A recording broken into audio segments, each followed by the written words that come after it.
दुआओं की कबूलियत का बेहतरीन नुस्खा। सैयदना अनस रज़ियल्लाहु अन्हु बयान करते हैं कि वो एक दिन रसूलुल्लाह सल्लल्लाहु अलैहि वसल्लम के पास बैठे हुए थे और एक आदमी नमाज पढ़ रहा था।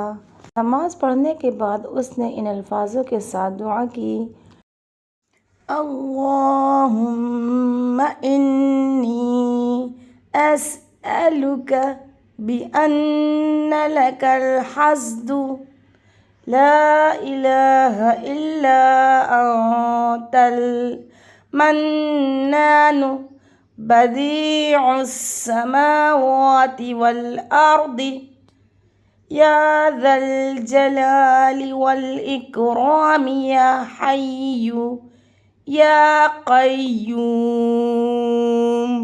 नबी करीम सल्लल्लाहु अलैहि वसल्लम ने ये दुआ सुनी तो फरमाया, इस बंदे ने अल्लाह ताला से इसके ऐसे अज़ीम नाम के साथ दुआ की है कि जब ये कलमात पढ़कर दुआ की जाए तो वो कबूल फरमाता है और जो कुछ भी मांगा जाए दर अता फरमा देता है।